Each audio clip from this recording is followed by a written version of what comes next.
I now look to Dr. Andrews to close the case for the proposition.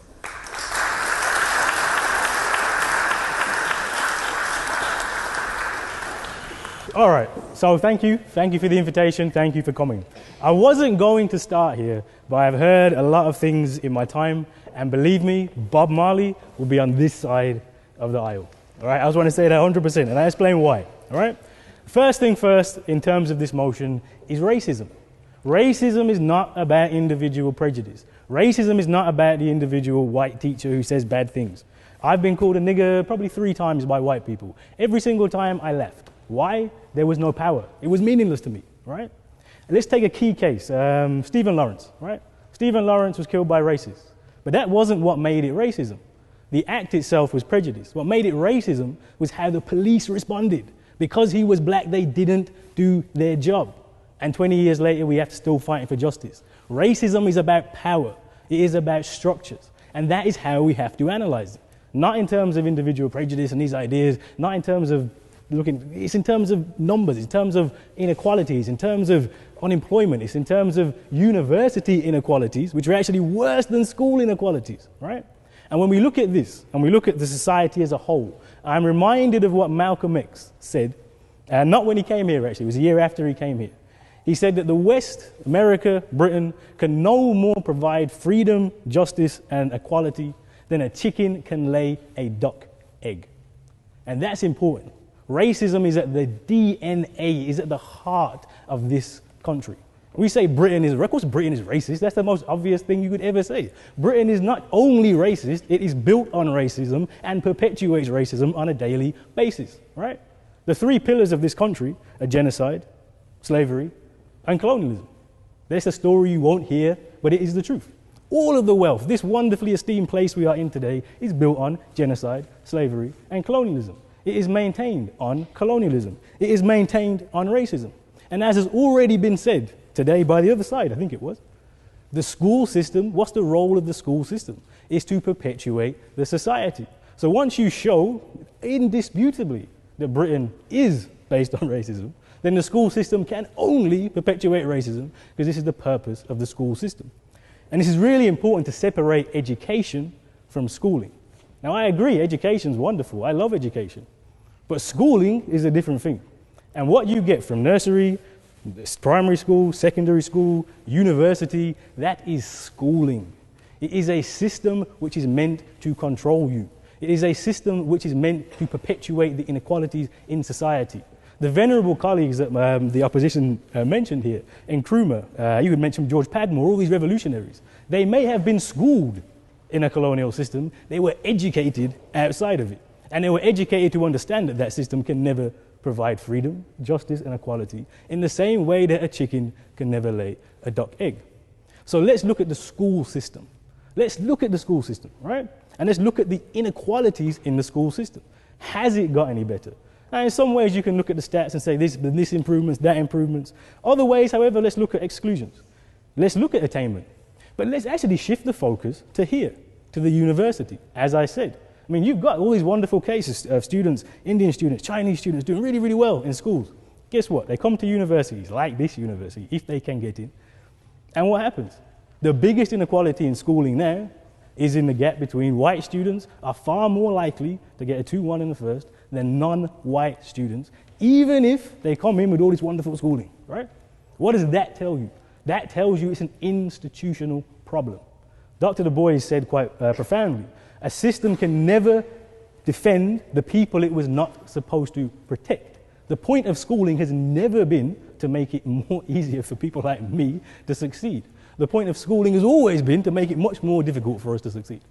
And I'm going to give you a Marxist philosopher, Ivan Illich, who talked about schooling society. And this is something we need to shake from our minds. The idea that universal schooling was meant to make things more equal.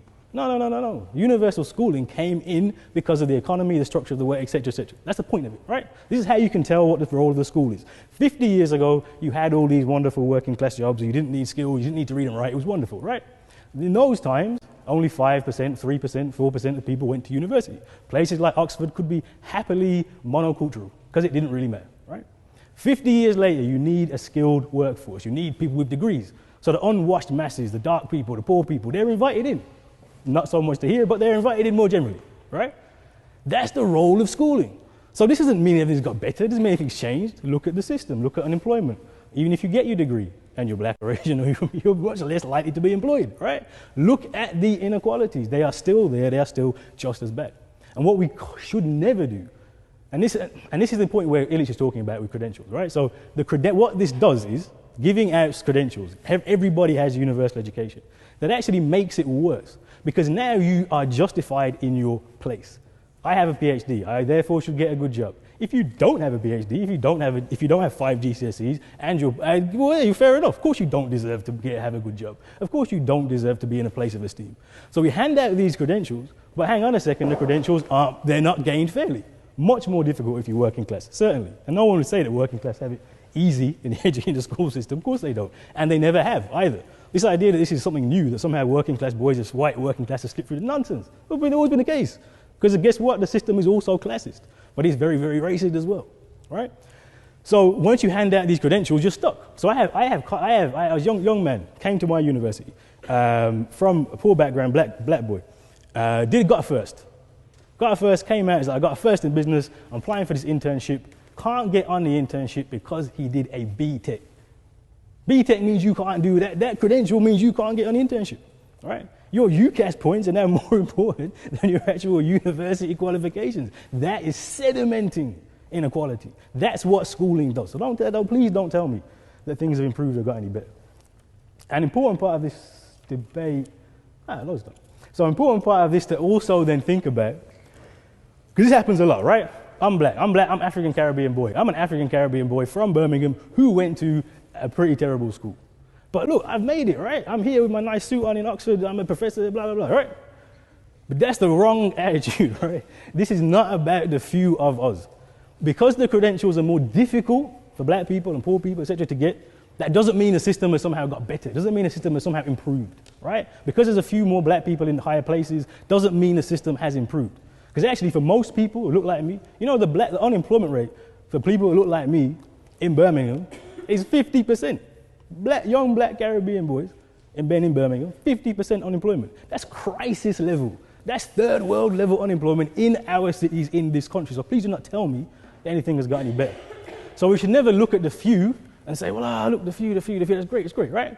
No, because the way that the British school system has always worked is to give privilege to the few. Not so much in the UK at first, right? But remember, when we think about Britain, Britain is not an island with 4 countries or 5 or how many countries it is now. It is an empire, British Empire.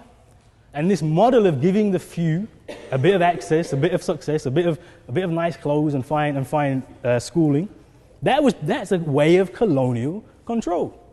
I mean, this rose-tinted look back at the colonial education is somewhat galling, to be honest, actually. This idea that, it's better in the past, and it's like, no, please no. Because actually what the point of this schooling was, for the colonial elite, everybody in Jamaica didn't get schooled. Everybody in Jamaica now doesn't get schooled. You go half the day into school. Or if you can afford private school, you'll go to school.